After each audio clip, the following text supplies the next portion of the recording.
उपजोनिया पुढती येऊ, उपजोनिया पुढती येऊ, काला खाऊ दही भात, वैकुंठी तो ऐसे नाही, कवळ काही काल्याचे.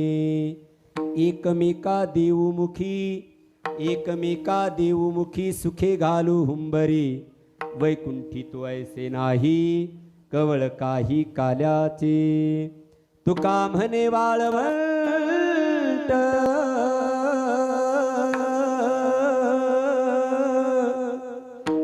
बरवेली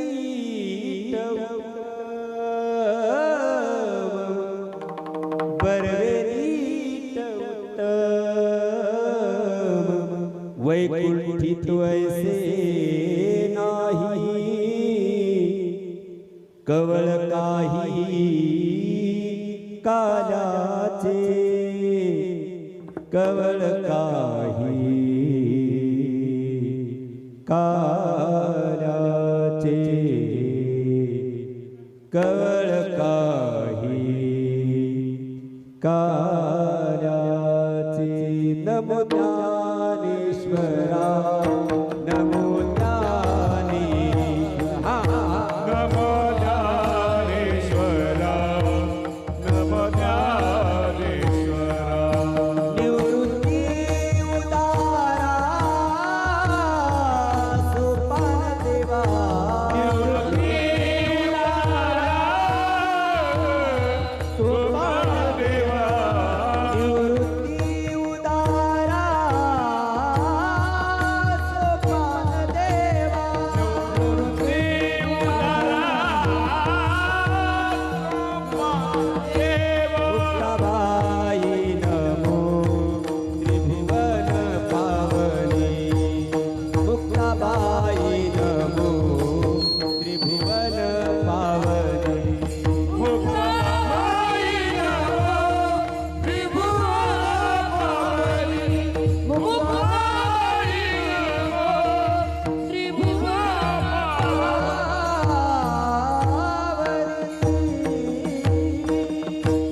उपजोनिया पुढती येऊ, उपजोनिया पुढती येऊ, काला खाऊ दही भात, वैकुंठी तो ऐसे नाही, कवळ काही काल्याचे.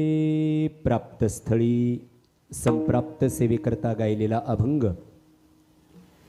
देवमान्य संत, संतमान्य संत, समाजमान्य संत, शास्त्रमान्य संत, राजमान्य संत, वैराग्य राजरसिक श्रीमंत श्री जगद्गुरु तुकोबारा यांच्या अभंग संहितेतील 4 चरणाचा बहुतेकांच्या पाठ असणारा हा अभंग आहे.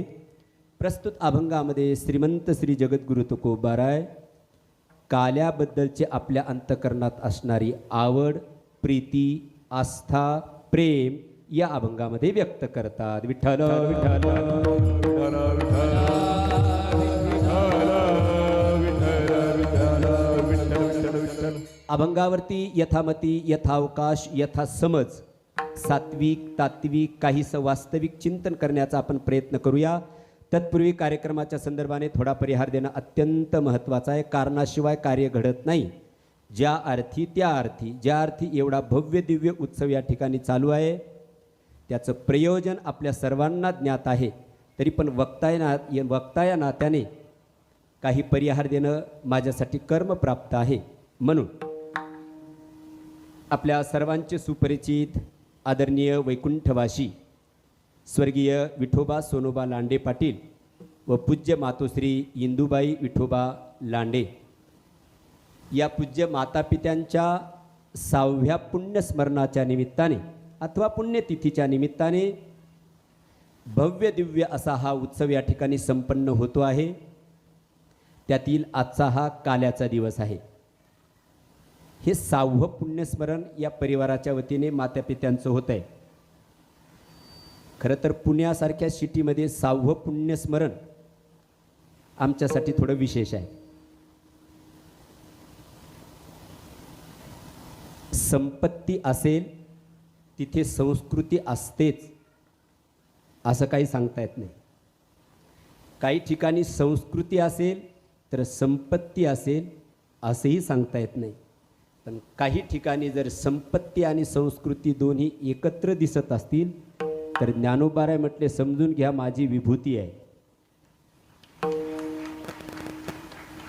तुम्ही टाळी वाजवली मी त्यासाठी ओवी देतो. कारण प्रमाणाशिवाय त्या बोलण्याला महत्त्व राहत नाही आहे. भगवान ज्ञानोबाराय त्यासाठी ओवी देतात. जिथे संपत्ती आणि संस्कृती या दोन्हीचा एकोपा एका ठिकाणी दिसत असेल तर ती माझी विभूती आहे. आमचे नरहरी महाराज लगेच ओवी सांगतील कारण त्यांना ज्ञानेश्वरी कंठस्थ आहे. जेत संपत्ती आणि दया दोन्ही वस्ती आली एकीची ठाया ते ते जान धनंजया विभूती माझी. स्तुती करायची म्हणून नाही आहे परंतु इथे संपत्ती आहे आणि वडिलांनी 50 वर्षे केलेली पंढरीची निष्काम वारी त्याची संस्कृती आहे. म्हणून संस्कृती आणि संपत्ती दोन्ही एकत्रित आहेत. म्हणून मला म्हणायला अजिबात संकोच वाटत नाही. लांडे परिवार भगवंताची एक विभूती आहे. कुणाला अतिशोक्ती वाटलं तर स्वीकारायचं काही कारण नाही. मी ओवी दिलेली आहे. ओवी त्याच्यासाठी माझ्यासाठी प्रमाण आहे. पारमार्थिक क्षेत्रामध्ये त्यांचं भरीव योगदान आपल्या सर्वांना ज्ञात आहे. मी सांगावंच असं काही नाही. इथे आमचे काशीद पाटील बसलेले आहे. माझ्यापेक्षा ते अनुभूतीने सांगू शकतील की हा महाराज बोलतायत हे सत्य आहे. मग भंडाऱ्या डोंगरासाठी केलेली भरीव मदत. आमच्या माऊलींचा 725वा रौप्य महोत्सवी जेव्हा आता आळंदीत झाला त्यामध्ये अन्नदानाची पूर्ण जबाबदारी घेतली होती. अनेक ठिकाणी कॉलेज शाळा यामध्ये अनेक विद्यार्थी शिक्षण घेत आहेत. ही सर्व संस्कृतीचा भाग आहे. संपत्ती संस्कृतीसाठी वापरली तरच ती विभूती होते. विठ्ठल विठ्ठल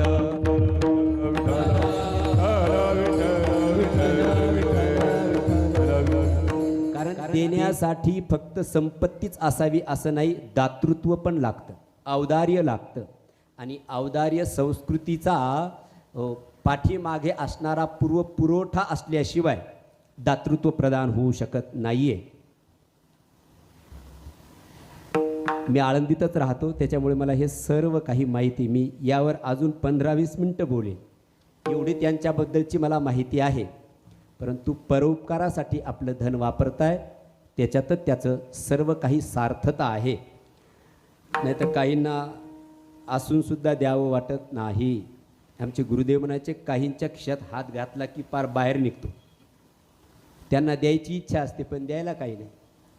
काहींना देण्यासाठी खूप आहे पण देण्याचं दातृत्व नाही. आणि काही या कोटी जर करायच्या झाल्या तर 3री कोटी ही येते. काही ठिकाणी दातृत्व पण असतं आणि संपत्ती असते. म्हणजे संस्कृती आणि संपत्ती आहे. या समग्र परिवाराला आध्यात्मिकदृष्ट्या द्यावे तेवढे धन्यवाद थोडे आहेत. आपण हा 6वं पुण्यस्मरण करून अनेक संपत्तीवाल्यांना सुद्धा संस्कृतीचा बोध दिलेला आहे की ज्यांनी जन्म दिला, ज्यांनी लहानाचं मोठं केलं, ज्यांनी आमच्यासाठी पारमार्थिक आणि लौकिक म्हणजे लौकिक आणि अलौकिक संपत्ती दोन्हीही कमवून ठेवली, त्यांच्याबद्दलचं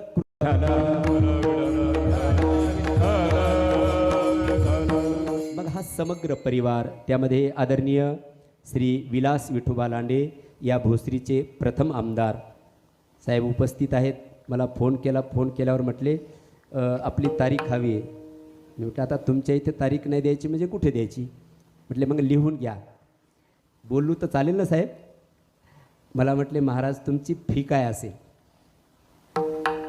मला असं म्हणजे तुमची फी काय असेल?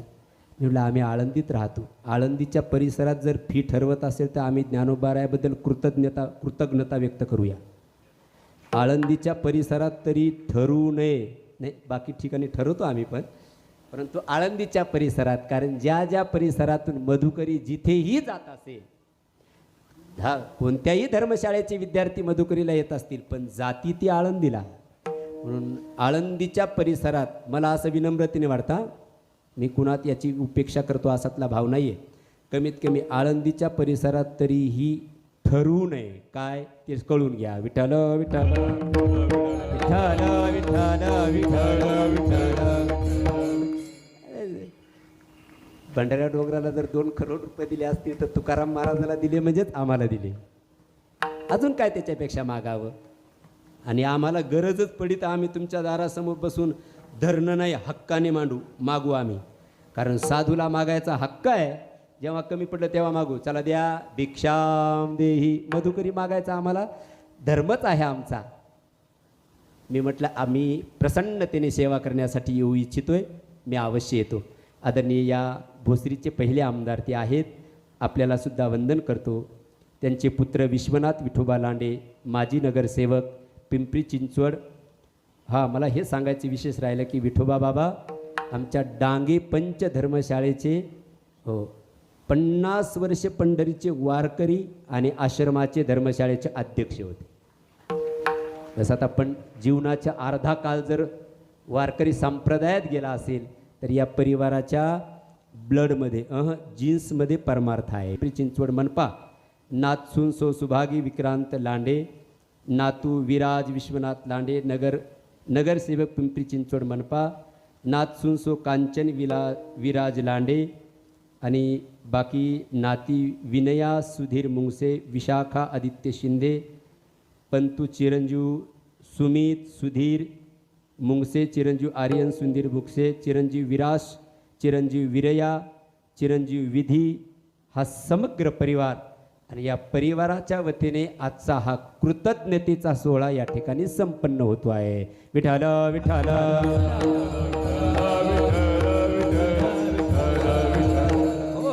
आजचा हा कार्यक्रम कृतज्ञतेचा कार्यक्रम आहे. शास्त्रामध्ये 2 वर्ग सांगितले, एक कृतज्ञता आणि एक कृतज्ञता. कृतज्ञता त्याला म्हणतात केलेल्या उपकाराची जाणीव ठेवून त्या जाणीवेमध्ये जो जीवन जगतो त्याला कृतज्ञ असं म्हणतात, आणि केलेल्या उपकाराची जाणीव न ठेवणारा त्याला कृतज्ञ असं म्हणतात. शास्त्रकार म्हणतात कृतज्ञता ही खूप मोठी पापाची. मी जरा स्पीडने निघलो, तुम्ही सुद्धा 4G ठेवून ऐका, कारण मला 1.25 तासामध्ये भरपूर रन काढायचे आहेत. कृतज्ञता ही खूप मोठी पापाची आहे आणि कृतज्ञता ही खूप मोठी पुण्याची आहे. कृतज्ञ माणसं जर आपल्या समोर आले तर त्यांचं तोंड पाहिलं तरी पाप लागतं म्हणे, तुकाराम महाराज म्हणतात. कृतज्ञ माणसावर कितीही उपकार करा, कृतज्ञ उपकार केला जसं चोराच्या हातात व्यवहार द्यावा, ज्ञानोबा म्हणतात तसं कृतज्ञ माणसावरती कितीही उपकार केला काही फरक होत नाहीये. कृतज्ञता ही खूप मोठी पापाची आहे आणि कृतज्ञता ही खूप मोठी पुण्याची आहे. कृतज्ञता किती पापाची? कृतज्ञेनास्ति निष्कृती ही. कृतज्ञता ही पापाची आहे. महाभारतामध्ये याच्यासाठी विस्तार आलेला आहे, मला एवढा अवकाश नाही आहे सांगण्यासाठी. परंतु कृतज्ञ माणसाचं मांस नरभक्षक सुद्धा खात नाहीत, हिंस्र पशु सुद्धा खात नाहीत असं वर्णन आलेलं आहे. मी आदरणीय चंद्रशेखर महाराजांकडनं या विषयावरती विस्ताराने ऐकलेलं आहे. कृतज्ञ माणसाचं मांस नरभक्षक सुद्धा खात नाही. कारण विंचवाच्या नांगीत विष असतं, साध्या शेपटीत विष आहे. पण तुकाराम महाराज म्हणतात कृतघ्न माणसाच्या दुर्जा दुर्जन सर्वांगी तैसा दुर्जन सर्वांगी तैसा दुर्जन सर्वांगी विठवाची नावी, तैसा दुर्जन सर्वांगी, तैसा दुर्जन सर्वांगी, तैसा दुर्जन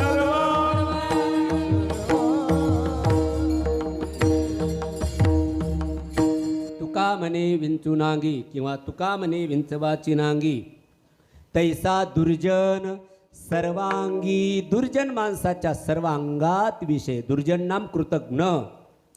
म्हणून कृतज्ञता ही पापाची आहे आणि कृतज्ञता ही खूप मोठी पुण्याची आहे. आणि आजचा हा कार्यक्रम जो आहे तो कृतज्ञतेचा आहे. म्हणून हा पुण्याचा भरीव ठेवा लांडे परिवारासाठी उपस्थित आहे. विठ्ठल विठ्ठल.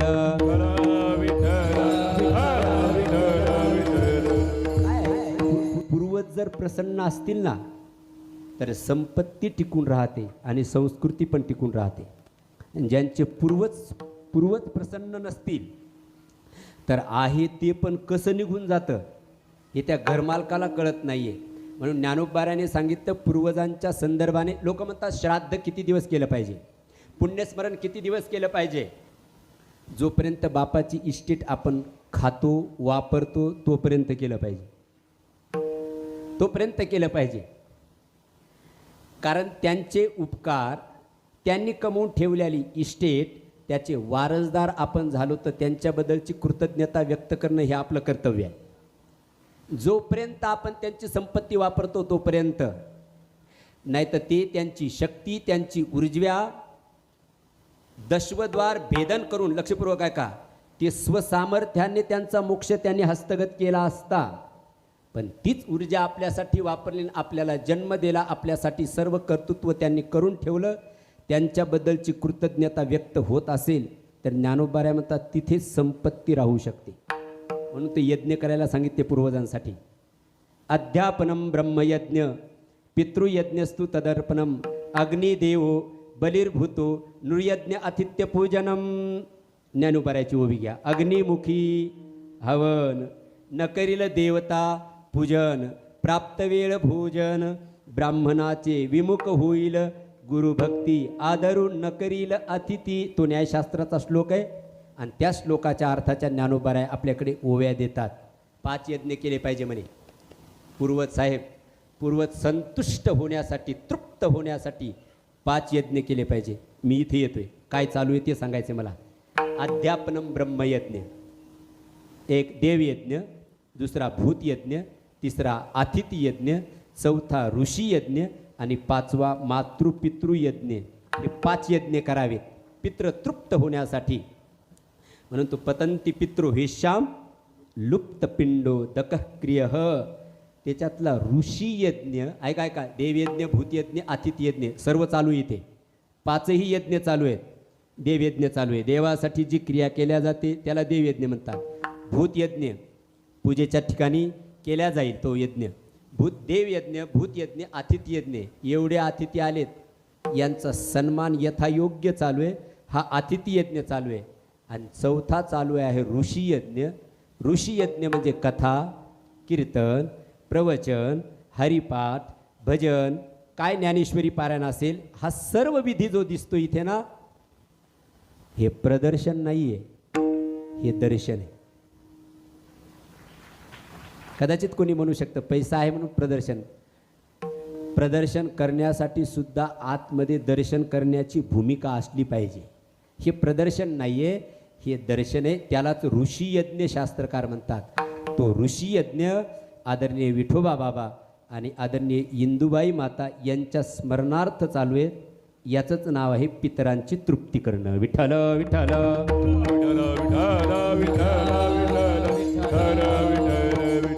आणि मग त्या ऋषी यज्ञामध्ये गेली 5 दिवसापासून अनेक महाराष्ट्रातील सुप्रसिद्ध कीर्तनकारांनी इथे सेवा दिलेली आहे. आणि या उत्सवाची सांगता आता या काल्याच्या कीर्तनाने होणार आहे.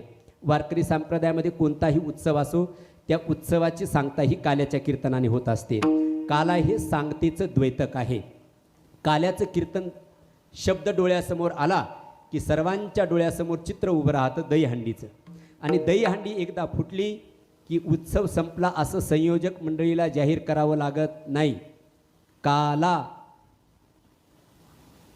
हाला कधी महाप्रसाद घेतल्यानंतर. हा काला हे सांगतेचं द्वैतक आहे. 5 दिवसाचा उत्सव असू द्या, चातुर्मास असू द्या किंवा अधिक मासाचा उत्सव असू द्या, कोणत्याही उत्सवाची सांगता ही काल्याशिवाय होत नाहीये. त्या संप्रदायाचं नाव आहे वारकरी संप्रदाय. विठ्ठल विठ्ठल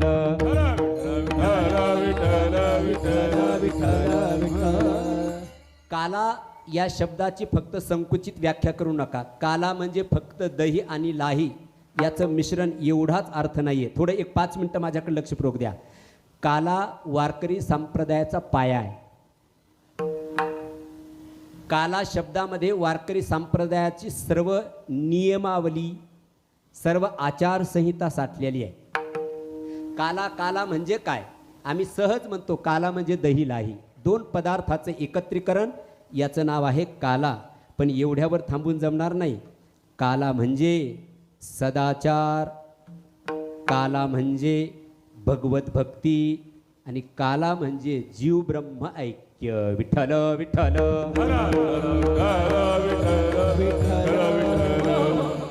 थोडंसं बुद्धिवान तुम्ही सर्व आहात. माझ्याकडे एक 10 मिनटं अगदी आळूमाळू ध्यान नका देऊ, तरी अवधान एकले दीजे. अगदी एकाग्रतेने 10 मिनटं मला द्या तुमचे, नंतर तुमच्यासाठी सहज करतो. काला या शब्दामध्ये संपूर्ण वारकरी संप्रदाय सामावलेला आहे. मला लाईव्ह चालू आहे. काला एक कारण देहाचा काला आणि एक सूक्ष्म देहाचा काला. स्थूल देहाचा काला दही आणि लाह्याचं मिश्रण हा स्थूल देहाचा काला आहे. कारण देहाचा काला हरिनामाचा खिचडी काला आणि सूक्ष्म देहाचा काला म्हणजे जीव ब्रह्म ऐक्य काला. जीव परमात्मा दोन्ही बैसले एकासनी जीव ब्रह्म ऐक्य हा सूक्ष्म देहाचा काला आहे. याने थोडंसं चिंतन करतो आहे. काला म्हणजे सदाचार. पुण्यात याचा विस्तार करणं गरजेचं आहे. काला मंडपातच करावा असं नाही, काला जीवनात झाला पाहिजे. काला जीवनात झाला पाहिजे. एक पूज्यपाद मुरारी बापूंचं वाक्य सांगतो. मी साधना करतो हे म्हणणं वाक्य पूर्ण नाहीये. माझं जीवनच साधना आहे. इथे पूर्णता आहे. माझं जीवनच साधना आहे. बसता उठता बोलता आहार विहार विचार या सर्वामध्ये आपल्या जीवनाची आचारसंहिता शुद्ध सत्वरूपाने राहणं याचंच नाव काल आहे. त्यालाच शास्त्रकार म्हणतात सदाचार, सद आचार, चांगला आचार याचं नाव आहे काला. बघा बरं, भौतिक जगतामध्ये काला संप्रदाय आहे म्हणून कुठेतरी चांगल्या संपत्तीवाल्याच्या ठिकाणी संस्कृती टिकू नये. नाहीतर काय चालू आहे आता आम्हाला पुण्यातलं जास्त नाही सांगताना, पण तुम्ही पुण्यातच आहात. सदाचार, सदाचार, चांगला आचार, चांगलं बोलणं, चांगलं पाहणं, चांगलं ऐकणं, चांगली कृती करणं. ज्ञानोबाराय म्हणतात हाच काल आहे. विठ्ठल विठ्ठल संप्रदायामध्ये ॲडमिशन त्यालाच आहे ज्याचा सदाचार टिकून राहील, ज्याच्याकडे सदाचार जीवन जगण्याची ताकद आहे, ज्याचं धाडस आहे, ज्याचं धैर्य आहे. वारकरी संप्रदायामध्ये त्याला प्रवेश आहे. वारकरी संप्रदायाचा पाया सदाचार आहे. सदाचारामध्ये वारकरी संप्रदायाची गंभीर बाबा सुरुवात आहे. भगवत भक्ती त्याचा विस्तार आहे आणि जीव ब्रह्म ऐक्यामध्ये त्याचा शेवट आहे. विठ्ठल विठ्ठल सदाचार शिकवणारा पहिला संप्रदाय आपला वारकरी संप्रदाय. चांगलं बोला, चांगलं वागा, चांगलं पहा, दुसऱ्याचं चांगलं करा, दुसऱ्याचं भलं आपल्याच्याने होईल. हे जर जीवनात घडत असेल तर तुम्हाला मंडपात येऊन दहीहंडी फोडण्याची गरज नाही. या भूमिकेवरती साधना नेऊन ठेवणारे आपले ज्ञानोबार आहे. कारण ज्ञानदेवे रचिला पाया आणि लांडे साहेब सदाचार असेल ना तर तो काळालाही घाबरत नाही मनुष्य आणि जगात नाहीये. आपल्याला भय देतं ते आपलं मन, आपला आचार, आपला व्यवहार, आपला विहार आपल्याला भयग्रस्तता प्राप्त करून देतो. आपलं जर शुद्ध आचरण असेल, सदाचार आपल्या जीवनात असेल. विठ्ठल बाबा देशमुख म्हणायचे, माणसाने कुणाच्या बापाला सुद्धा घाबरू नये. विठ्ठल विठ्ठल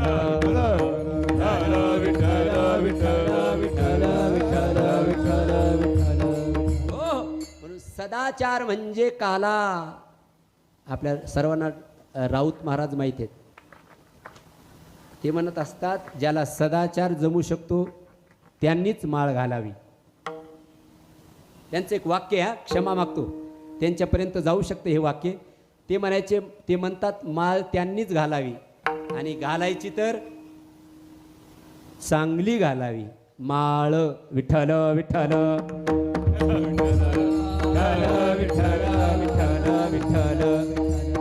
काहींना पंगत झाल्यानंतर कळणारे माझे शब्द. हा, माळ घालावी, चांगली घालावी, सोन्यामध्ये मढून घालावी असं नव्हतं मला म्हणायचं. मला काय म्हणायचं ते कळालं तुम्हाला आता. सदाचार म्हणजे काला. या असेल हिम्मत तर हा काला करण्यासाठी या ज्ञानोबाराय म्हटले माझ्यासोबत. आणि आलात ना तर तुमची कीर्ती मग अमर आहे. ज्यांनी सदाचार रूपी काला केला.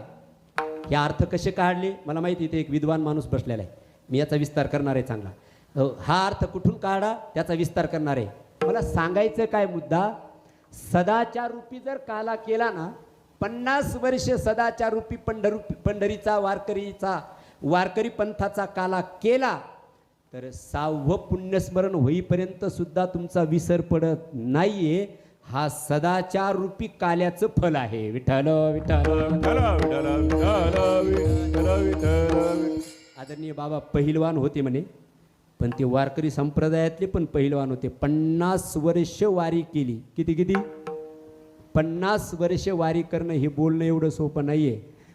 मग 50 वर्ष सदाचार रूपी काला केला म्हणून ही कीर्ती आहे. मरावे परी कीर्ती रूपी उरावे. हा कीर्तीचा काला आहे, सदाचाराचा काला आहे. चला दुसरा भगवत भक्ती रूपी काला. नाचत गाऊ त्याच्या गावा खेळिया खेळ देईल विसावा रे. माझ्या जीवीची आवडी. माझ्याकडे पहा, माझ्याकडे इकडे इकडे इकडे माझ्याकडे ते साहेबाचं नियोजन चाललं, तुम्ही इकडे बघा. मी सदाचारावरून भगवत भक्तीत आलो. सदाचार म्हणजे काला, भगवत भक्ती म्हणजे काला. माझ्या जीवीची आवडी पंढरपुरा नेईन गुडी. विठोबा बाबांनी हा भगवत भक्तीचा सुद्धा काला आपल्या जीवनामध्ये केला. सदाचार खिचडी काला हरिनामाचा खिचडी काला. खिचडी साधने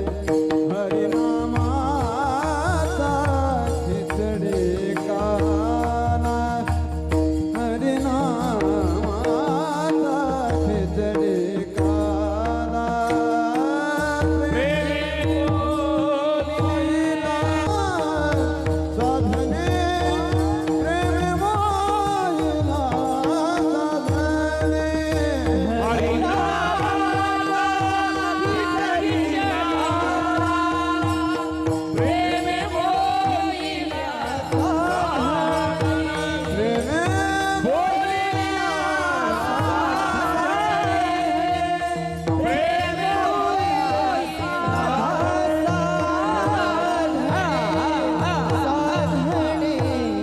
भगवत भक्ती म्हणजे काला. आदरणीय विठोबा बाबांनी आपल्या जीवनामध्ये भगवत भक्तीचा काला केला.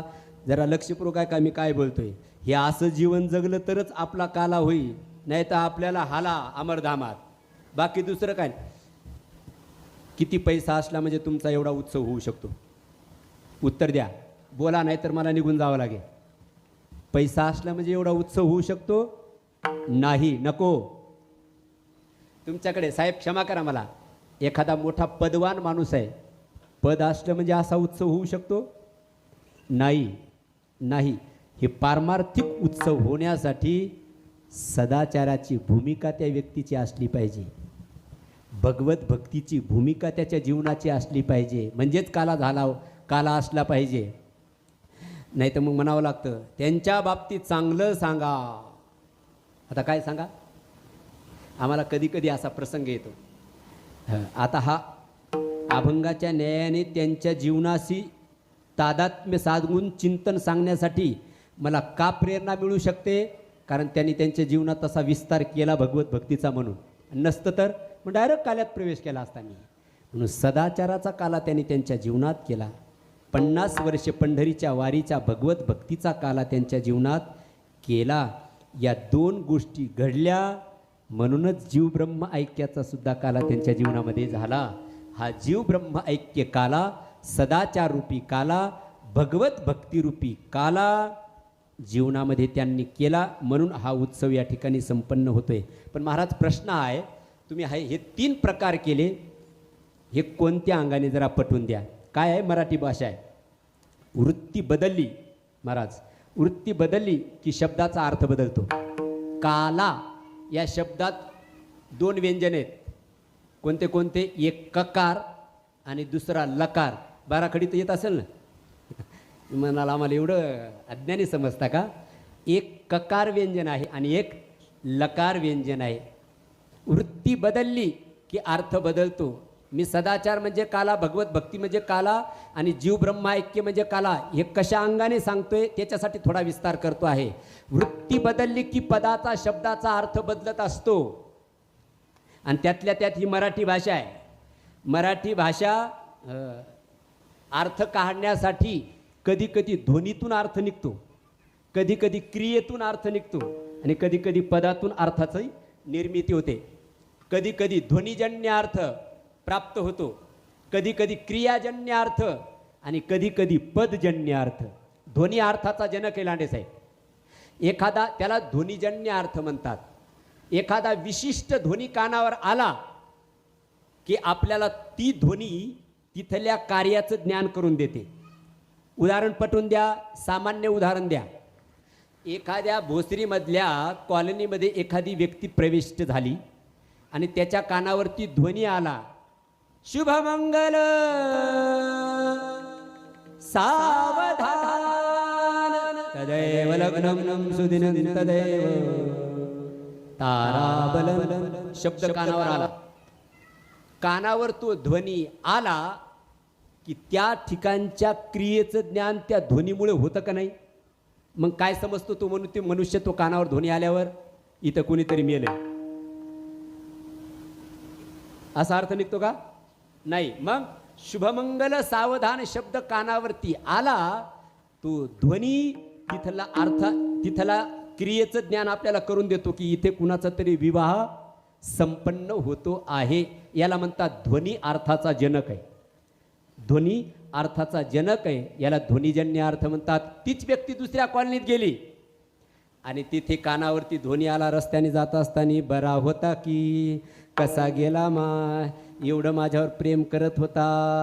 आता काय समजायचं, इथं कुणाचा तरी विवाह चालू आहे, असा अर्थ लागतो का लांडे पाटील साहेब? नाही. इथे कोणीतरी निवर्तलेलं आहे, इथे कुणाचा तरी देहांत झालाय. तिथलं ध्वनी, रडण्याचा ध्वनी तिथल्या क्रियेचं ज्ञान करून देतो. म्हणून ध्वनी हा अर्थाचा जनक आहे. म्हणून ध्वनिजन्य अर्थ. दुसरा, नरहरी महाराज माझ्याकडे जरा असेही पाहायला लागलेत, कारण ते मोठे विद्वान आहेत. लक्षणावृत्ती, वाच्यवृत्ती, लक्षणावृत्ती आणि लक्षित लक्षणावृत्ती या 3 अंगाने मी सदाचार म्हणजे काला, भगवत भक्ती म्हणजे काला आणि जीव ब्रह्म ऐक्यरूपी म्हणजे काला असा अर्थ काढतो आहे. हा ऐका, ध्वनिजन्य अर्थ, ध्वनी अर्थाचं ज्ञान करून देतो. एक, चला पुढे, क्रिया ही अर्थाचं ज्ञान करून देते.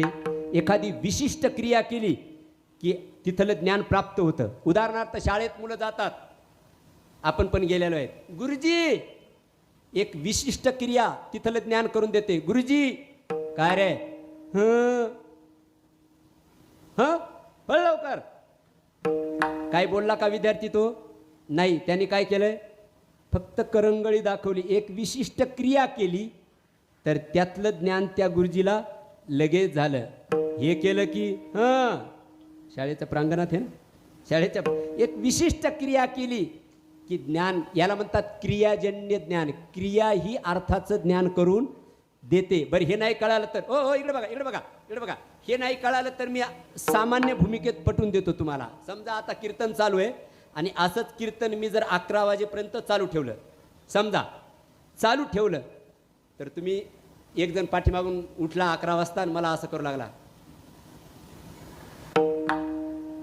काय याचा काय अर्थ, काय अभ्यास आहे महाराज तुमचा. काय झालं, 11 वाजेपर्यंत कीर्तन करायला अभ्यासच लागेल ना, बिना अभ्यासाचं होऊ शकतं का इथं. पण एक व्यक्ती 11 वाजता मला उठला ना असं केलं त्याने, याचा अर्थ काय, तुमचा अभ्यास चांगला आहे असा अर्थ नाही याचा. मग ती क्रिया नुसता असा हात तो ज्ञान करून देतो, काही तुला आहे का, हे पुढचं तुम्ही बोला, मला नका बोलायला लावू. हां अरे काही वेळेचं भान आहे की नाही. पण हाच एक हात, दोन क्रिया बघा, एक बघा काय कीर्तन झालं म्हणजे अर्थ काय याचा, तुम्ही बोला ना काहीतरी, चांगलं झालं असं त्याचा अर्थ ना. काय कीर्तन झालं, काय कीर्तन झालं.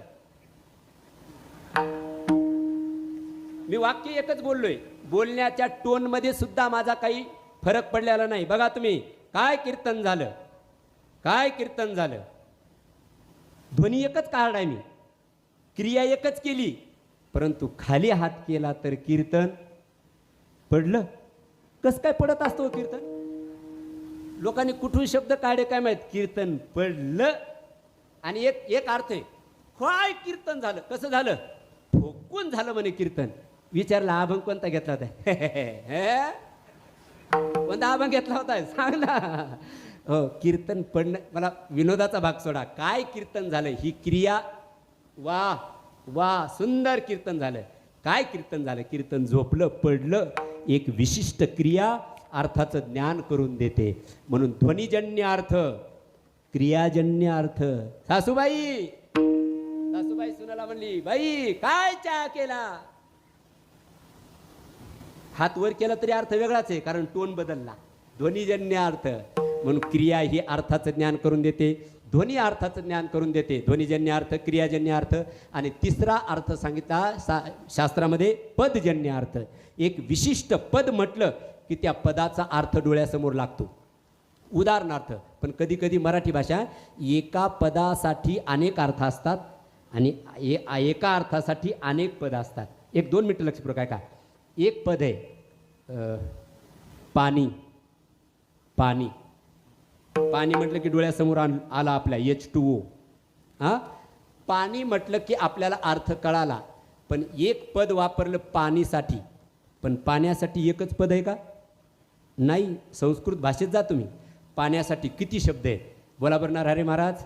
उदकम, उदकम, जलम, तोयम, सलिलम, नीरम, अजून एखादं द्या.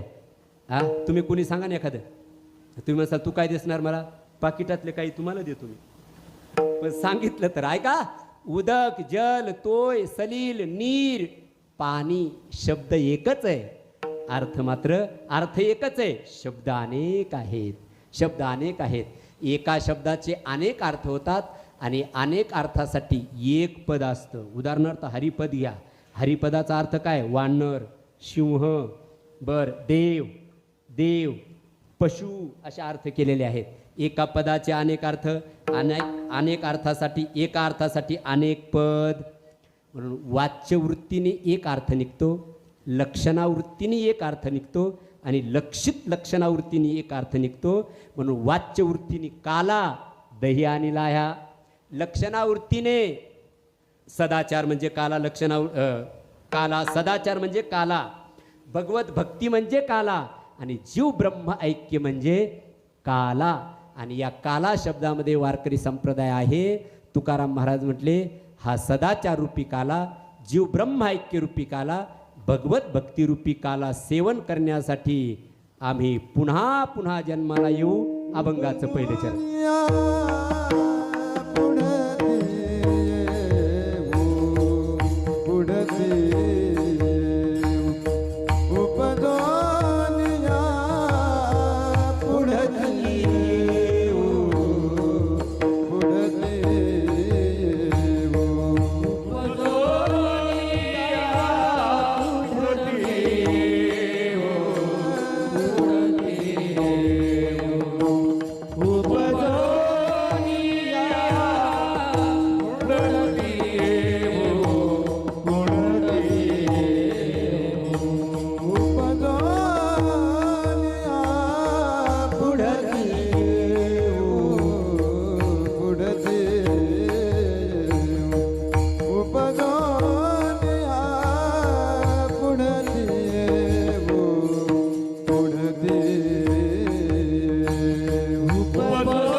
दही भात वैकुंठी तो ऐसे नाही वैकुंठी तो ऐसे नाही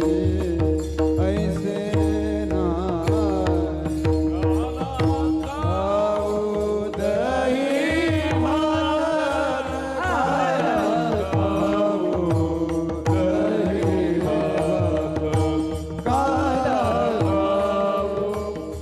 दही भात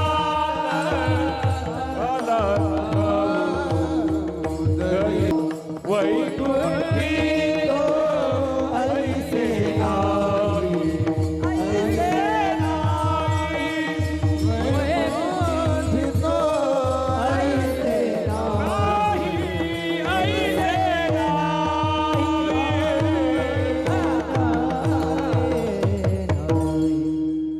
सदाचार रूपी काला विठोबा बाबांनी केला, भगवत भक्ती रूपी काला विठोबा बाबांनी केला आणि जीव ब्रह्म ऐक्य त्या दोन काल्यामुळे प्राप्ती झाली.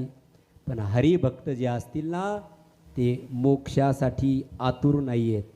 त्यांनी सांगितलं मोक्ष सुखा हनु लाथा, आम्हाला मोक्ष नाही पाहिजे, आम्हाला पुन्हा पुन्हा जन्म पाहिजे, मी पुन्हा येईन. असं हे वाक्य तुम्ही गाजवलं, तुम्हाला असं वाटते तुम्ही गाजवलं, असं काही नाही. हे वाक्य पहिलं कोणी बोललं असेल तर तुकाराम महाराजांनी बोललेलं वाक्य. पुढे काय काशीत पाटील हे तुकोबारायचं वाक्य आहे. घेईन मी जन्म, हे पुन्हा येईल म्हणणं आहे. घेईन मी जन्म याजसाठी देवा, तुझी चरण सेवा पांडुरंगा किंवा साधावया.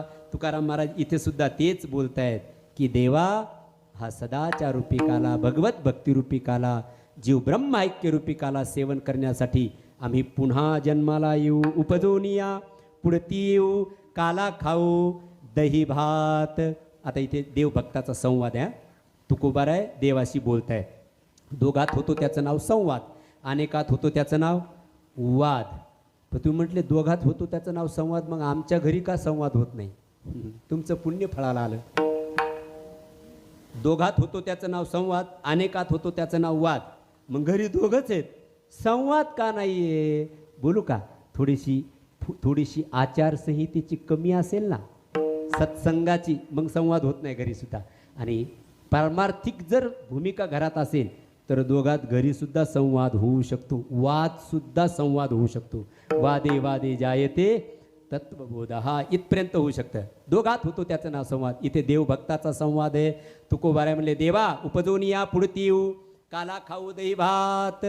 भगवंत म्हणले अहो तुकोबाराय तुम्ही पुन्हा जन्माला येऊ म्हणता, आम्ही अनेक कीर्तन ऐकलेले आहेत. अहो जन्माला येणं, जीवन जगणं, जीवन जगत असताना भाव अभाव याचे दुःख सहन करणं, पुन्हा मृत्यूचं दुःख, कारण मृत्यूच्या वेळेला 1000 विंचू चावल्याच्या वेदना होतात म्हणे एका रूमाच्या ठिकाणी. मग हे एवढे दुःख भोगतल्यापेक्षा तुम्ही एक काम करा, माझ्यासोबत वैकुंठाला चला. तुकाराम महाराज म्हणले नको देवा, का नको? वैकुंठाशी आम्हा नको धाडू हरी, वासदे पंढरी सर्व काळ. या पंढरी शब्दाचा अर्थ सोलापूर जिल्ह्याचं पंढरपूर असा एक अर्थ आहे. पण दुसरा अर्थ काय सांगा ना? पंढरपूर म्हणजे इथे काया, कायेला पंढरपूर म्हटलंय. काया ही पंढरी आत्मा हा विठ्ठल, काया हे पंढरी आत्मा हा विठ्ठल. हरी बोल. गाइए सब गाइए. काया ही पंढरी आत्मा हा विठ्ठल. काया ही पंढरी आत्मा विठ्ठल. काया ही पंढरी आत्मा हा विठ्ठल. नांदतो केवळ, नांदतो केवळ पांडुरंग. काया ही पंढरी आत्मा हा विठ्ठल. काया ही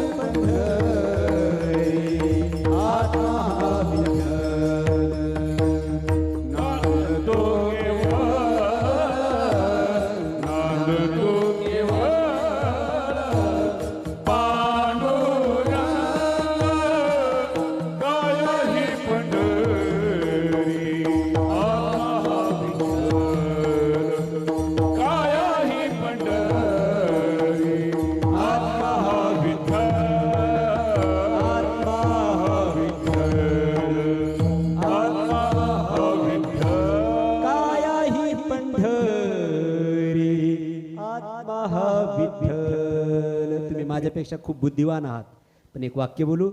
आपल्या आतमध्ये संपूर्ण अध्यात्म शिकवणारा, शरीरात आपल्या शरीर जीवन जगत असताना जीवनामध्येच अध्यात्म शिकवणारा संप्रदाय, त्याचं नाव आहे वारकरी संप्रदाय.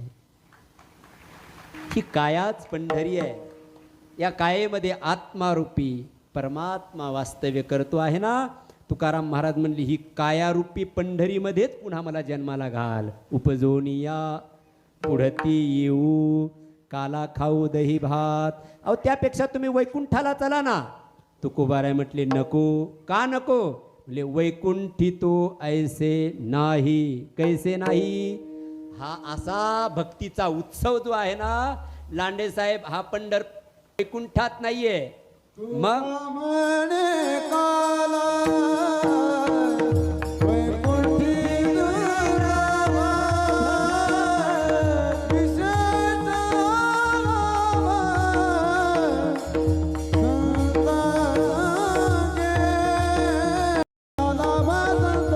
तुका म्हणे वैकुंठी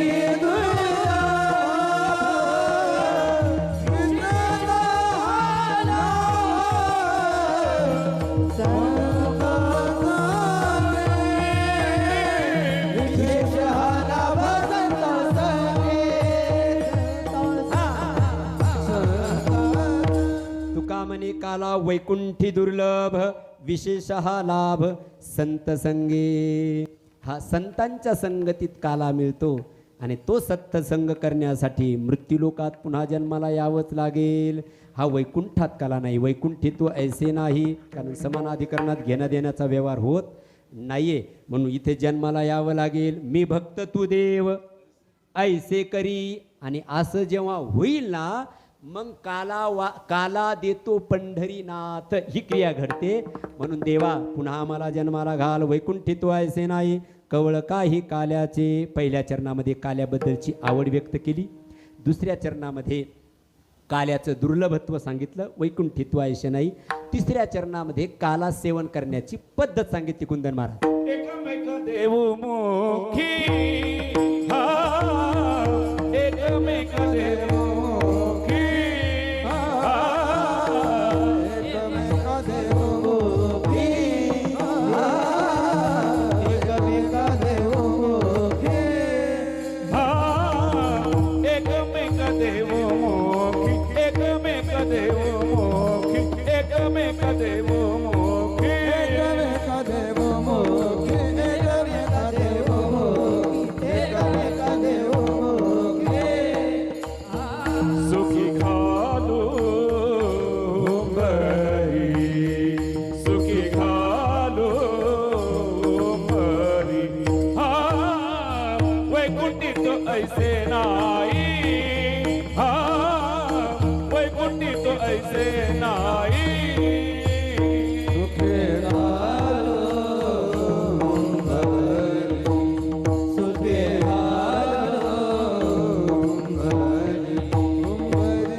वैकुंठित्व ऐसे नाही.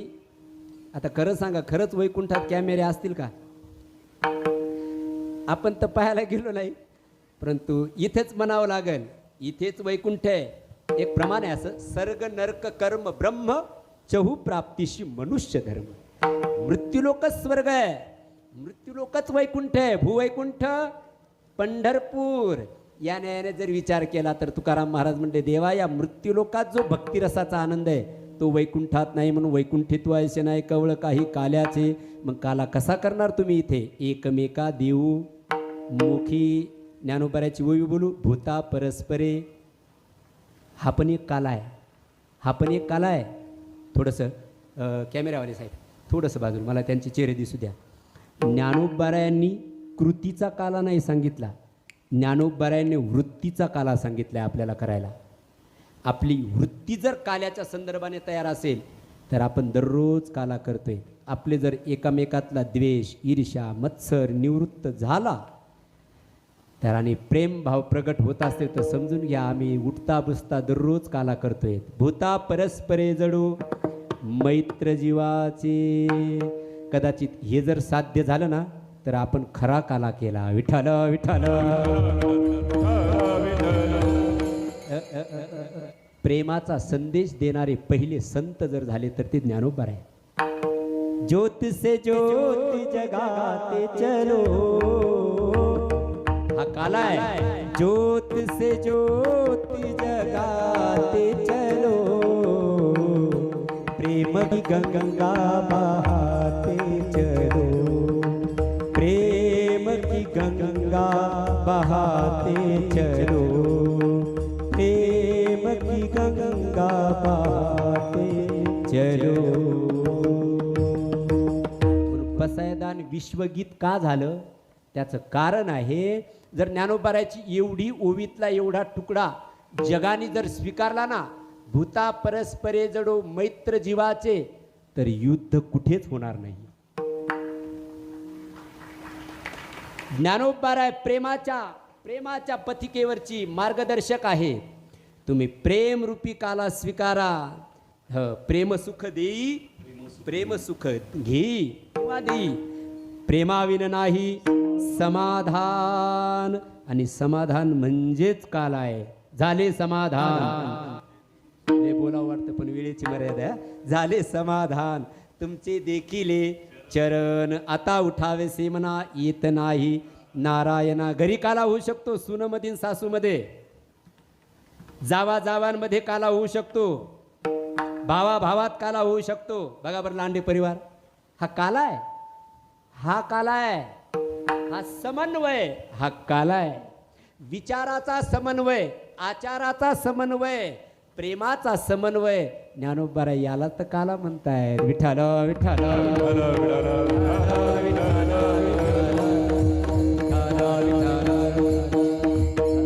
मग मंडपात दही हांडी नाही फोडली तरी चालेल. फोडू नाही का, फोडायचे आपल्याला, परंतु हे घडावं आपल्याकडे. ज्ञानोबारा या अपेक्षेने समाधिस्थ बसून आहेत आणि अपेक्षा करतायत हा काला केरा. आणि हा एकमेकाला प्रेमाचं आदान प्रदान, याचंच नाव आहे एकमेका देऊ मुखी, एकमेका सहाय्य करू. हा पण काला आहे.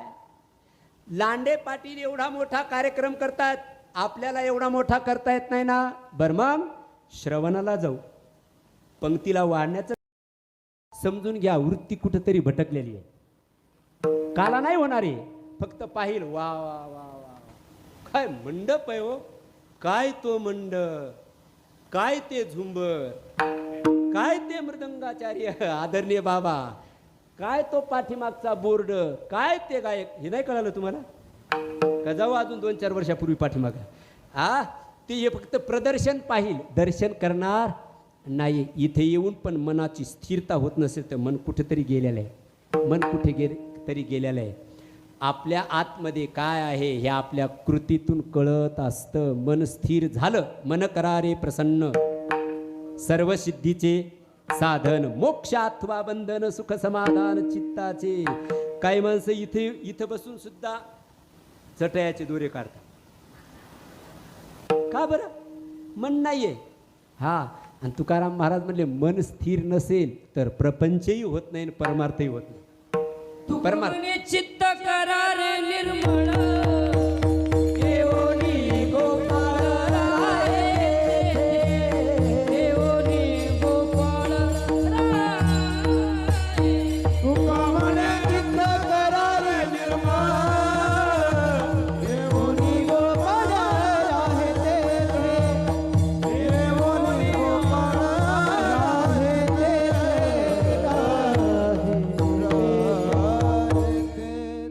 म्हणे चित्त करारे निर्मळ येऊनी गोपाळ.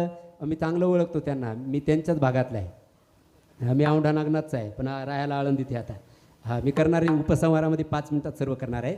तुका म्हणे चित्त करारे निर्मळ येऊनी गोपाळ राहे तेथे वाळवंट एकदा चित्तरूपी अंतकरण रूपी वाळवंट शुद्ध झालं की मग काला तिथे घडतो. अभंगाचं शेवटचं चरण. तुका म्हणे वाळवंट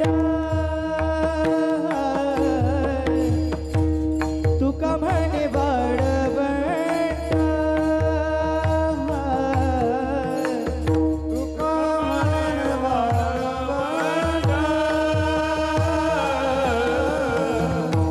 तुका म्हणे वाळवंट तुका म्हणे वाळवंट परवेणीचा उत्तम परवेणीचा उत्तम वैकुंठी जोडले नाही वैकुंठी जोडले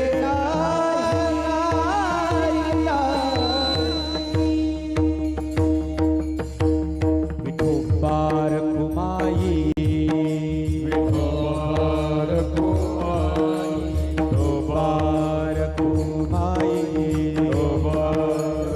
चला चला विठोबार कुमाई विठोबार कुमाई विठोबार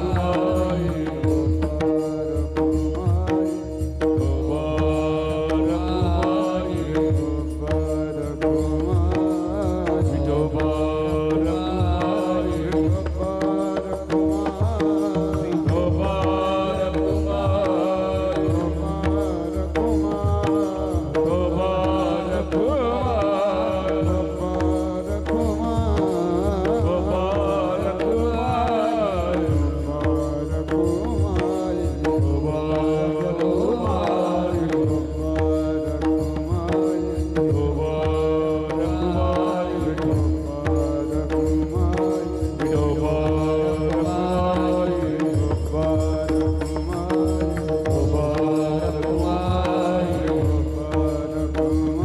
कुंडलिक वरदा ज्ञानदेव तुकाराम धरणात भगवान की जय. ज्ञानेश्वर महाराज की जय. हा हा हा विठोबार कुमाई विठोबार कुमाई विठोबार कुमाई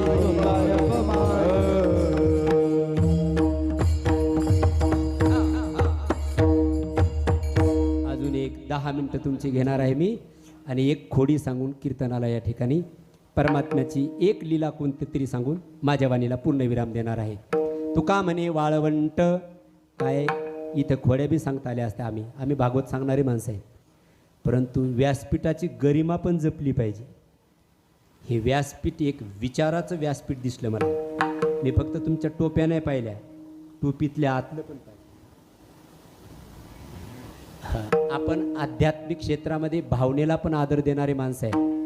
भावजगतातल्या कथा पण ऐकतो आपण, परंतु आपण आळंदीच्या जवळ आहे त्याच्या पुढचा सुद्धा काही भाग आपण पाहणं अत्यंत गरजेचं आहे. काला सदाचार रूपी काला, भगवत भक्तिरूपी काला, जीव ब्रह्म ऐक्य रूपी काला तिथे घडू शकतो. बाप ऐका, तिथे घडू शकतो ज्याचं अंतकरण रूपी वाळवंट पवित्र आहे. आणि 2026च्या या काळामध्ये मला वाटते अंतकरण रूपी वाळवंट पवित्र करण्यासाठीच अखंड हरिनाम सप्ते आहे. हे अंतकरण इतकं मलिन होऊ शकतं कारण मनाला संकल्प विकल्प वृत्ती आहे. रस्त्याने चालायला लागलो तरी मनामध्ये किती कचरा येऊन बसेल. हा काय करू शकता? डोळे बंद करू शकता? नाही करू शकत. मग आपल्यालाच आपलं मन स्थिर ठेवावं लागणार आहे. मनाने सात्विक कर्म करावे लागणार आहेत आणि अंतकरण रूपी वाळवंट पवित्र करावे लागणार आहे. जीवनात काला आपोआप होईल, आपोआप होईल.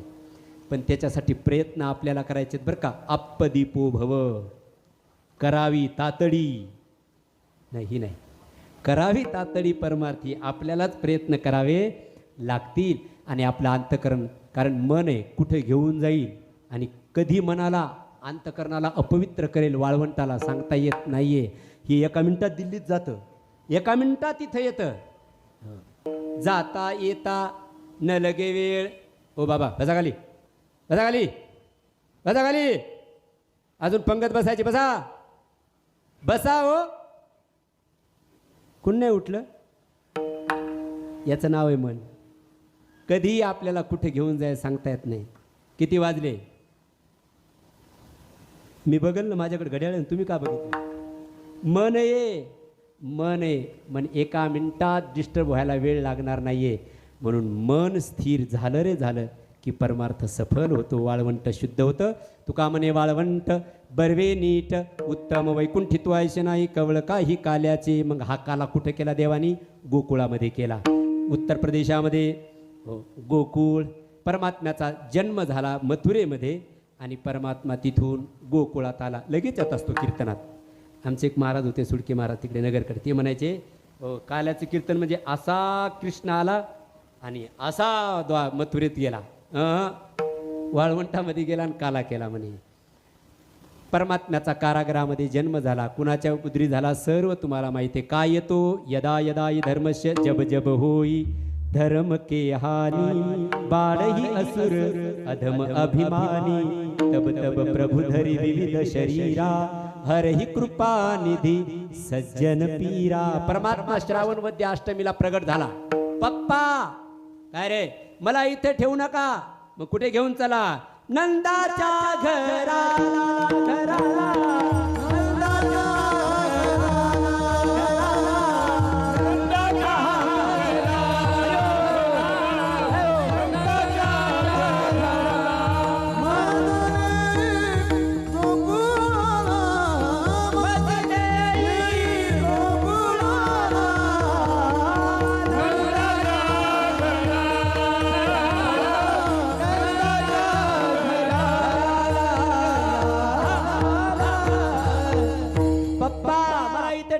मला गोकुळाला घेऊन चला. अरे कसं घेऊन जाऊ? माझ्या पायात बेड्या, हातात बेड्या, मानेला बेड्या. बाबा तुम्ही काळजी करू नका, मला फक्त एकदा उचलून हातावरती घ्या. कड्या बेड्या आपोआप निघून जातील. वसुदेवानी भगवंताला हातावर घेतलं. तुकाराम महाराज म्हणले कड्या बेड्या आपोआप निघून गेल्या. उचलिला कमळापती.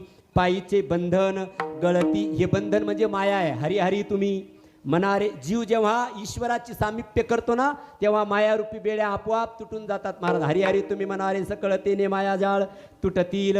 भगवंताला घेतलं, वसुदेव निघाले. अहो ते बाकीचे द्वारपाल होते ना, मन नाही होतेच. काय करत होते? ते म्या मोहिले सकळ असं प्रमाणे बस लावून तैराट होते. दरवाजे आपोआप उघडले. ईश्वराशी शरणागती जीव करतो ना, तेव्हा संकटरूपी दरवाजे आपोआप उघडत असतात. प्रयत्नपूर्वक शरणागती करणं गरजेचं आहे. दरवाजे उघडले. भगवंताला घेऊन गोकुळामध्ये परमात्मा आले. तिथे माया प्रगट झाली होती. ती माया घेतली, परमात्म्याला तिथं ठेवलं. मथुरेला घेऊन मायेला घेऊन गेले. सकाळ झाली, माया रडू लागली. मायेचा रडण्याचा ध्वनी ऐकला आणि द्वारपालाची उतरली. हे कळालं ना? तो द्वारपाल पळतच गेला कंसाकडे. महाराज मला महाराज वैरी जन्मला. ते कंस कुठला? लांडे साहेब बोरमुड्यावरच निघला. बोरमुडा पुण्यात काय सांगायची गरज? बोरमुडा एक काहीतरी पॅन्ट आहे म्हणे, तिला नंबर आलाय 34. पॅन्टला नंबर आला म्हणे. बोरमुड्यावर निघाला. आला. ए दे ते बाळ. कारण तो कंस जागृती स्वप्नी सुसुप्ती एकच म्हणत होता. आठवा कोणता? धान्य मोजायचा नव्हे. मग आठवा त्याला मारणार होता, असा एक अर्थ. त्याचा दुसरा अर्थ सांगू, लाक्षणिक अर्थ. तो तुम्हा आम्हाला म्हणायचा. आठवा कोरोनातून वाचले. आठवा दौडा जाए रे समय का घोड़ा, के दौड़ा जाए रे समय का घोड़ा. एक दिन बीता खेल कूद में, एक दिन महल में सोया. एक दिन बीता खेल कूद में, एक दिन महल में सोया. एक बूढ़ापा आया तो क्यों लाठ पकड़ कर रोया. अभी राम सुमिरो नहीं तो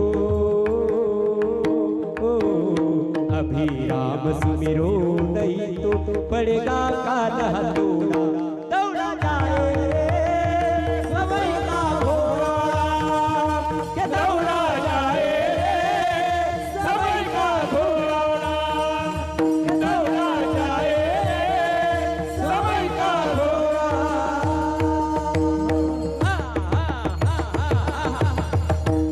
क्षणाची करावा विचार तो कंस आपल्याला म्हणत होता. आठवा आठवा घेतली माया शिळेवर आपटणार माया चतुर्भुज रूपात प्रगट झाली. ए मूर्खा कंसा, अरे मला काय मारतो, तुला मारणारा या भूमीमध्ये प्रगट झालेला आहे. आता त्या कंसाचं काय व्हायचं ते हो द्या. आकाशवाणी होती राव. कंसा असं करता आकाशवाणी नाही तर इकडे इकडे गोकुळामध्ये या. गोकुळामध्ये सकाळी 7 वाजले तरी यशोदा उठली नव्हती. दररोज लांडे साहेब 4 वाजता उठायचे. पण मी तेव्हाच्या यशोदेचं सांगतो बरे, आताच्या नव्हे. तेव्हाची यशोदा 4 वाजता उठायची. आता उलट झालं. आताची यशोदा 7 वाजता उठते. आताचे नंदबाबा 5 वाजता उठून पाणी भरत. उशक काल झाला. आम्ही सुशिक्षित झालो, आम्ही स्टँडर्ड झालो. ते स्टँडर्ड त्याची व्याख्या मला जरा करायला वेळ लागेल. वेळ नाही मला आता इथे. ऐका ऐका ऐका. यशोदे, अगं यशोदे उठ. थोडा कमी. यशोदा भोर भैये जागो, यशोदा जागो. दरवाजा उघडला तर यशोदा झोपलेली. बाळ खेळते तिथे. नंदाची बहीण सुनंदा म्हणली, बाई बाळ जन्माला आलं आणि खुशाल झोपली ही. पण आता बाळ जन्माला आले पण लाला भयो, या लाली भयो वस्त्रामध्ये लपेटलेला परमात्मा. ती म्हणली, हे भगवान लाली नको, लालो चाहिए. कळालं ना? कळालं असेल ना? लाली नको, लालो चाहिए म्हणजे काय? बोला ना तुम्ही जरा. तुमच्या पवित्र वाणीने मला ऐकायला बरं वाटेल जरा. म्हणजे लाली नको, मुलगी नको. तुकाराम महाराजांनी तुमची मानसिकता तेव्हा लिहून ठेवली. कुळी, कन्या, पुत्र. लाली नको तर मग तुमच्या लाल्याला लाली कुठून आणायची? बोला ना. मला असं कीर्तन करायला खूप आवडतं, परंतु मला माहिती आहे आमचे डॉक्टर बाबा ऐकतील म्हणून मी चिंतन सांगितलं. अपघात. लाली नको, लालो चाहिए ना. तर मग आपल्या पण लाल्याला पाहिजे ना. आता बऱ्याच घटकांमध्ये लालीच मिळेना. म्हणजे कुणाची असते तरी चालेल. घ्या बोंबलून. आता कसं काय चालेल? कुळधर्मपाळी, विधिनिषेध चाळी. कन्यासुद्धा पाहिजे. कन्यासुद्धा. ज्या घरामध्ये कन्या असेल समजून घ्यावं आमच्या घरामध्ये शाश्वत प्रेम जन्माला आलं. या परिवारात 2-3 आहेत ना? 2-3. म्हणून मुली हे प्रेमाचं साक्षात स्वरूप असतं महाराज. म्हणून मुलीसुद्धा जन्माला येऊ द्या म्हणजे आपल्या लाल्याला लाली भेटेल. महाराष्ट्राचा आलेख कसं काय? आता इथे खासदार साहेब बसलेले आहेत. बंडू साहेब वाढला म्हणा 2 वर्षात. हो. 1000 मुलांच्या पाठीमागे बघा. आता या वर्षाचं मला नाही माहिती, मी मागच्या वर्षाचं सांगालो. 1000 मुलांच्या पाठीमागे 858 मुली आहेत म्हणे गेल्या वर्षीचा आलेख. आता या वर्षीचं तुम्ही मला सांगू शकता काय असेल? मग 1000 मुलांच्या पाठीमागे 858 मुली आहेत तर किती मुलं शिल्लक राहिले? 142. काय करायचं यांचं? आळंदी तुम्ही म्हणले का? म्हणजे न चालणाऱ्या कॅसेटी आमच्याकडे का? हो. ही जर परिस्थिती आता होत असेल तर येऊ द्या. कन्येचं सुद्धा स्वागत करा. साक्षात प्रेम म्हणजे मुली आहेत. तिने वस्त्र ओढलं. लाला भयो या लाली भयो. लाली मेरे लाल की जित देखो उत लाल. लाल को मैं देखन गई सो मैं भी है गई लाल. लालीचं स्वागत कर. एकदा जोरदार टाळी वाजवा जेवढ्या लाली बसलेल्या आहेत तिथे त्यांचं स्वागत आहे. वस्त्र ओढलं. लाला भयो पळत गेली. नंद बाबा बधाई हो. बोले किस बात की बधाई? आपको लाला भयो है. बाबाच्या आनंदाला पारावार नाही. नंद बाबांनी आहे तशीच यमुनेमध्ये सुळकी मारली. सुळकी कळती का मारून दाखवू? पुढं पाणी नाही, नको. नंद बाबांनी यमुनेमध्ये सुळकी मारली. बाहेर आले. पितांबर धारण केला. मोत्याच्या माळा धारण केल्या. कानात कुंडल धारण केले. मुकुट धारण केला. दाढीवर मिशीवर हात फिरवला. सांगितलं पोरो कैसे लागो रे मै? बाबा गणू चोगू लागे. बोले चलो बधाई बजाओ, वाद्य बजाओ. जिकडे तिकडे वाद्य दुदुंब्या शंख नगारे वाजू लागले. आणि यमुनेच्या तीरावरती काही सकाळी सकाळी गवळणी वस्त्र धुवायला गेलेल्या होत्या. एक गवळण दुसऱ्या गवळणीला म्हणू लागली, कशाच्या वाजती नवबदा बाई बाई, कशाच्या वाजती नवबदा, कशाच्या वाजती नवबदा, बाई बाई कशाच्या वाजती नवबदा, कशाच्या वाजती नवबदा बाई बाई, कशाच्या वाजती नवबदा, कशाच्या वाजती नवबदा, पुत्र धारा पुत्र धारा पुत्रधारा पुत्रधारा, यशोदेला यशोदेला, चला चला तेथे जाऊ बाई बाई, चला चला तेथे जाऊ, चला चला तेथे जाऊ, बाई बाई चला चला तेथे जाऊ, कवळण म्हणती गवळणीला, पुत्रधारा गवळणीला, पुत्रधारा यशोदेला, पुत्रधारा यशोदेला, पुत्र गानाय यशोदेला. ओ ठक्कूबाई, काय ग पंचफुलाबाई, आवाज यमुनेवर जाऊ द्यायचा आहे. काय ग पंचफुलाबाई, तुमच्यावर लिंब लोण वाळून टाकतो. अहो यशोदा भाभीला बाळ झालं बाळ. ती म्हणली हे कपडे नंतर धुऊ, चला तिथे जाऊ, चला चला तिथे जाऊ, यशोदेचे बाळ पाहू. कपडे भरले बादल्यामध्ये आणि घरी आल्या. सासूबाई, काय गा, सासूचा आवाज असाच असला पाहिजे ना, तर ती सासू असं कधी म्हणते, काय ग सुनबाई असं म्हणते, तर सासूचा सासूपणा तयार कसा होईल महाराज. म्हणून सासू शब्दात सर्व कुंभरा असंच आहे. सा शू, ऐका ऐका, काय ग सुनबाई, अहो ते नंद भाभीला बाळ झाले, आम्ही जाऊ तिथे. हे तुमचं काय काम आहे का तिथं, थांबा घरी, आम्ही जातो. ठीक आहे आत्याबाई. सुना थांबल्या. आईसाहेब सासवाच निघल्या, या डंगऱ्याच निघल्या म्हाताऱ्या. आता इथं म्हाताऱ्या म्हणून नाही जमणार, डंगऱ्या म्हणल्याशिवाय मजा येत नाही. डंगऱ्याच निघल्या महाराज, काठी टेकवीतच. काय नाव होतं त्यांचं, नामदेव महाराजांनी त्यांचं नाव सुद्धा लिहिलंय. राधा आली, गोदा आली, यमुना आली हो, राधा आली हो, गोदा आली हो, यमुना आली. लांडे साहेब, राधाबाई, गोदावरीबाई, यमुनाबाई असे नाव होते पूर्वी. हल्ली असे नाव नाहीत बरं. हल्ली नाव, एका घरी गेलो आम्ही, म्हटलं काय कन्येचं नाव आहे, म्हणले दिव्य दृष्टी. त्याला म्हणलं दिव्य दृष्टी कुणाला पाहायला लागली, उज्ज्वला सुफला खताच्या गोण्याची. अरे काय नाव पूर्वी, बघा आमचे नाव, बघा बरं इकडे, इंदूबाई, विठोबा, या असे नाव होते. हो, जर नावाने हाक मारली तरी देवाचं नाव सरळ वाणीत येत होतं. आता जाऊ द्या, मला नका जास्त करायला सांगू. काय नाव आता, हो, राधा आली, गोदा आली, यमुना आली हो, राधा आली हो, गोदा आली हो, यमुना आली. गोड गोड गाणे गाऊन गेली, गोड गोड गाणे गाऊन गेली, कृष्ण जन्मला कान्हा जन्मला, कृष्ण जन्मला कान्हा जन्मला. आज नंदा घरी आनंद झाला, आज नंदा घरी आनंद झाला, कृष्ण जन्मला कान्हा जन्मला, कृष्ण जन्मला, कान्हा जन्मला, कृष्ण जन्मला, कान्हा जन्मला, कान्हा जन्मला, कृष्ण जन्मला, कान्हा जन्मला. म्हाताऱ्यांनी गोड गोड गाणे गायले. लांडे साहेब कोणते गाणे गायले, मांडवाच्या, हे नाही हे नाही, हे कस काय परिणाम झाला, आमच्या भागातले बंडू साहेब आले म्हणून. ऐका ऐका, गोड गोड गाणे गाऊन गेली, कृष्ण जन्मला. म्हाताऱ्याने गाणे गायले आणि निघून गेल्या. सुनबाई, काय आत्याबाई, जा लवकर, वेळ कमी आहे, 2 मिनिटात जायचं आणि परत यायचंय. ठीक आहे आत्याबाई. सुना निघाल्या, पण साहेब डायरेक्ट नाही गेल्या त्या. मग एका ठिकाणी सुना अगोदर गेल्या, आनंदाचा उत्सव होता ना. मग कुठे गेल्या, ते हे करतात त्याला काय म्हणतात, हा मी प्रमाण देतो. लाईव्ह चालू आहे, मला काही बोलता येणार नाही. आळंदीत ऐकणारे बरेच आहेत. हे काय म्हणतात त्याला?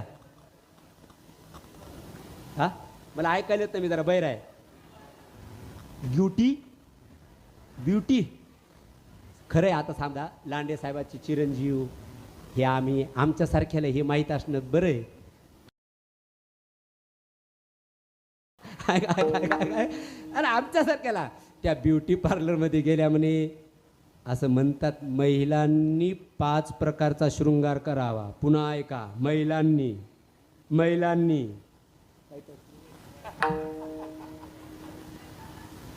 तुम्ही मसाल खाली वाकून आदरणीय आमच्या गंभीर महाराजाला काय म्हटले काय माहीत निवास महाराज, नंतर भेटा मग मी सांगतो काय म्हटलो ते. अरे कोणी काय करावं याचं तरी भान ठेवा जरा. महिलांनी 5 प्रकारचा शृंगार करावा. 1 प्रस्तुती माझी आहे, प्रमाण नंतर देतो. 1 नंबर 2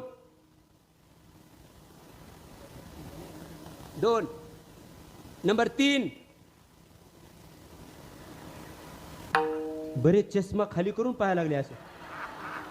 किती यांच्या पार असं उचलता येईल तर मांडी उचलली काही नाही असं. वा वा अंतरीचे धावे. 3 नंबर 4 आणि नंबर 5 प्रमाण आहे का, काही बोलणार नाहीये.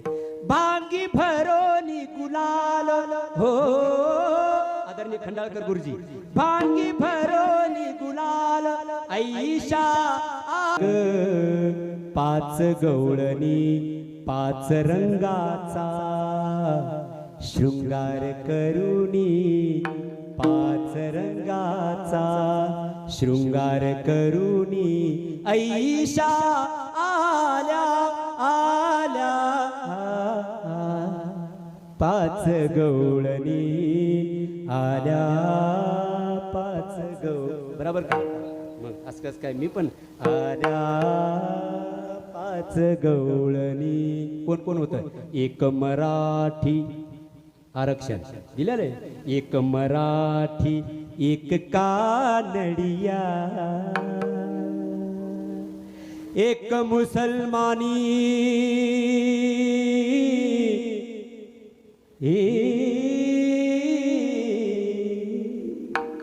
1 मुसलमानी 1 कोकणी गुजरनी ऐशा 5 जणी. आणि त्या 5 रंगाचा शृंगार करून आल्या. जे नृत्य केलं त्यांनी, नंद उत्सव झाला गोकुळामध्ये. आनंदाला पारावार नाही, गोकुळीच्या सुखा अंत पार नाही लेखा. बालकृष्ण नंदा घरी आनंदल्या नर नारी. परमात्मा लगेच नामकरण विधी सोहळा झाला, रांगायला लागला. लगेच रांगत असतो. रांगत रंगनी चोरीत लोणी चुरा चुरा कर माखन खाया. परमात्मा रांगायला लागला. रांगता रांगता थोडा मोठा झाला, लगेच होतो 5 वर्षाचा झाला. 5 वर्षाचा झाल्यानंतर परमात्मा बाहेर आला. बाहेर आल्यानंतर त्यांनी संघटन केलं. संघटन 1 मिनिट फक्त 1 मिनिटात संघटन केलं. काय संघटन केलं? ज्याला संघटन करायचं त्यांनी कृष्ण चरित्रातून हे शिका की संघटन कसं करावं. संघटन करण्याचं कौशल्य कुणी जर दिलं असेल तर ते श्रीकृष्ण परमात्म्याने दिले. कसं संघटन करावं? टाळी वाजवा मग जोरात वाजवायची तर दिली काय खूप जाते. हा संघटन कसं? कारण राजकीय सर्व नियमावली काय, कोण कसं हे पाहायचंच नाही, जसा आहे तसा स्वीकारायचा. तुम्ही बघा ते गोपाळ का चांगले होते का? कोण पोरे ती चांगली, गवळीयाची ताक फिरे, कोण शंभडे पोरं. पण देवाने त्यांना संघटित केलं आणि काम करून घेतलं. एक वाक्य बोलून लांडे साहेब, व्यक्ती कोणताच निरुपयोगी नसतो, त्या व्यक्तीचा वापर करून घेता आला पाहिजे. एखादा वेडा असेल ना आपल्यात, त्याला पण म्हणलं पाहिजे काय रे नारू, काय साहेब सांगा ना, ती तिथली बादली आणतं का, जातो ना आणतो ना. वाक्य आहे का? आहे वेड, पण तुमच्यात राहून त्यांनी तेवढी बादली तर आणून दिली का नाही. हा व्यक्ती कोणताच निरुपयोगी नसतो, उपयोग करून घ्यायचं शिका. उपयोग करून घ्यायचं शिका. मग ते पोरं वेडे पोरं, पण परमात्म्याने त्यांचं संघटन केलं. पोरांनो अरे चला आपल्याला भरपूर कामं करायचे, जरा तब्येती बनवा, पहिलवान व्हा विठोबा बाबावानी. ते म्हणजे देवा पण पैलवान होण्यासाठी खावं लागतं चांगलं. अरे मग दही खावं, लोणी खावं, तूप खावं, जरा चांगलं खावं आपलं चांगलं. मी काहीच बोललो नाही हा. चांगलं खावं माणसाने. तो म्हणला दही दूध लोणी देत नाही तर मग चोरून खायचं असतं. म्हणजे चोऱ्या कशा करायच्या भगवंत म्हणले मी शिकवतो चला माझ्यासोबत. पण चोऱ्या करण्यासाठी खडे घ्या, माती घ्या, चटणी घ्या, काठी घ्या. ती पेंद्या लय चिकित्सक. पेंद्या म्हणला देवा काय ते काटे कशाला आले. भगवंत म्हणले आपण चोरी केली आणि एखादी गवळण जर आपल्याला मारायला धावली तर मग काटे टाकायचे. तिच्या पायामध्ये काटे बुडले की मग काटा रुते. मग तिच्या पायात काटा बुडेल मग आपण पळून जायचं. पेंद्या अति चिकित्सक. पेंद्या म्हणला आपण एखादी गवळण शँदल घालून आले मग काय करायचं. भगवंत म्हणले मग एक काम करायचं काय चटणी आणि माती तिच्या डोळ्यात टाकायची आणि पळून जायचं. मग ती डोळे चोळत बसील. पेंद्या म्हणला पण एखादी गवळण जर काला काला चष्मा गोले गोले मुखलेपल घालून आली मग काय करायचं. भगवंत म्हणले ते काय करायचं ते मी बघेल तू चल. ज्याला काम करायचं नसतं ना ते मुद्दाम असं करत असते. हे केलं तर काय होईल साहेब असा मंडप टाकला की काय होईल. त्याला म्हणायचं गपचिप कीर्तन ऐकून जेवण करतो. तू बाकीची किचत करू नको आम्हाला काय करायचं ते करता येतं. परमात्म्याने सर्व गोपाळ नेले. चला रे डोळे झाका. झाकले. देवा काय करणार आहे आज जायचं आपल्याला. झाका डोळे झाकले. पण पेंद्यानी पण झाकले. सर्व आतमध्ये गेले. ओम एम क्रीम लठ्ठट स्वाहा. लगेच आतमध्ये गेले. डोळे उघडले. पेंद्या म्हणला देवा आपण अगोदर बाईल होतो ना आता लगेच आतमध्ये आलो. कच काय आलो. मला विद्या येते. अरे तुला चमत्कार येतो लाव म्हणे. खा दही दूध लोणी खा. भरपूर दही दूध लोणी खाल्लं. पण खाल्ल्यानंतर जर झालं ना पोटभर हो चला आता आपल्याला जायचं बाहेर. पेंद्या म्हणला पण देवा काय अजून थोडं घेऊ का लोणी. कशात घेतो ते म्हणजे खिच्यात. अरे आता पोट भरलं नाही का पुन्हा उद्या सकाळी खायला नको का. अरे मग चल घे पण खिशात नसतं घेता येत. मग त्या भांड्याच्या मांडणीवरचं एखादं भांडं घेऊन त्याच्यात लोण्याचा गोळा कर. आता हे पेंद्या म्हणजे लंगडं हे गेलं असं आपलं करत. त्या मांडणीवरचं भांडं हळूच उचलून घ्यावं ना. कधी नियम माहीत नाही. ओढलं आखी भांड्याची मांडणी खाली पडली. धाडा भांडे वाजले. भांडे वाजल्यानंतर त्या घरातली म्हातारी जागी झाली. काय नाव होतं तिचं शांताबाई. म्हातारी उठली. कोले रे कोले कोले. बाकीचे धावा रे पळा लवकर पळा. भगवंत म्हणले लवकर डोळे झाका रे लवकर डोळे झाका. सर्वांनी झाकले. पेंद्या आले चिकित्सक. पेंद्या म्हणला लाव हे काय करतो काय बघू तर लिहिलेला. मग पेंद्याने अर्धे डोळे झाकले. असे झाकले का डोळे हो. धडा बाहेर. लगेच फट म्हणलं की बाकीचे बाहेर आले आणि पेंद्या अर्धा बाहेर गेला आणि एसटी स्टँड त्याचा आत राहिलं. एसटी स्टँड तर बरं होईल. एसटी स्टँड आत राहिलं. सुनबाई कोण आलं बघा. बघितलं तर पेंद्याचं ते बाकीचा भाग जे बेलनं घेतलं. बेलनं तर माहिती आहे ना तुम्हाला. बायकोनी मारला असेल ना कधी तुम्हाला. ते बेलनं ते बेलनं घेतले. जे पेंद्याच्या टिरी शेकल्या ह्या झोडा धरून. पेंद्या म्हणायचं मेलो ले देवा ले हांतातले आले नेमकं सीतावलत मारायले. भगवंत म्हणले तू डोळे झाकले होते का. झाकले होते. कसे अर्धे म्हणून अर्धा आत राहिला अर्धा बाहेर आला. भगवंत म्हणले काय झाले. पुन्हा जन्माला येणच नको म्हणे. पुन्हा चोरी तर भगवत भक्तीचा आनंद मिळेल. अंतर्मुख 50 वर्षे विठोबा बाबा झाले. इंदुबाई झाल्या तर 6वं पुण्यस्मरण त्यांचं चालू आहे. आपलं सुद्धा असं 6वं पुण्यस्मरण होण्यासाठी मग गाया घेऊन कुंजरवनात गेले. खेळ खेळले. खेळ खेळल्यानंतर पेंद्या म्हणला देवा खांदी भार पोटी भूक काय. आता काला देतो ज्ञानेश्वर माऊली ज्ञानराज माऊली